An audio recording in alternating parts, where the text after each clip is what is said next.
They're hired with your tax dollars to help keep the city's most vulnerable safe. Security guards for senior citizens who live in dozens of public housing buildings throughout New York City.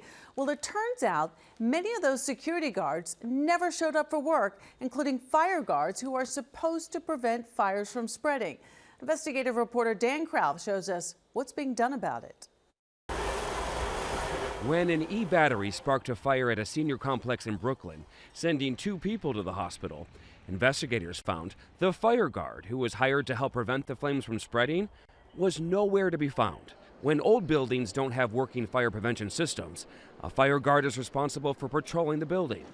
It didn't just happen once, but fire guards were missing at 3 separate fires over a 3-month period. It's very dangerous. People actually got hurt. To see that there were 3 fires that impacted communities shows the need for that. The findings are part of this city report. After inspecting dozens of senior buildings in 2023 with the New York City Housing Authority, or NYCHA, they found fire guards were only present at their assigned posts 38% of the time. When it comes to security guards, 68% were absent for all or part of their shifts. Plus, some guards falsified handwritten timesheets to show they worked a full shift. And 32% of the doors to senior buildings were not secure. The report doesn't end there. Investigators also found a problem with surveillance cameras at senior buildings.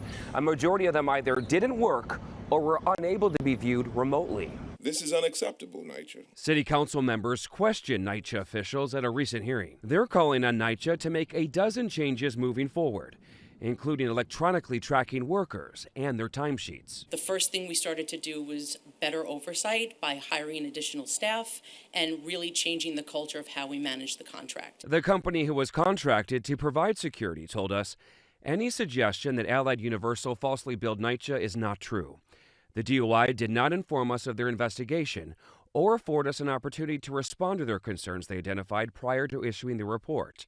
Allied Universal is committed to business integrity and does not tolerate false billing. We actually went after them very aggressively. In a statement, NYCHA told us they began phasing out and ultimately ended their contract with the security company and already made significant progress on several of DOI's recommendations. Well, these failures that you found internally, were they made available to the residents? No, they were not. And that's what public housing advocate Manuel Martinez, who testified at the hearing, wants improved. The seniors living in public housing should not be the last to know. It's not about who dropped the ball. It's about who wasn't invited to the game. Dan Krauth, Channel 7, Eyewitness News.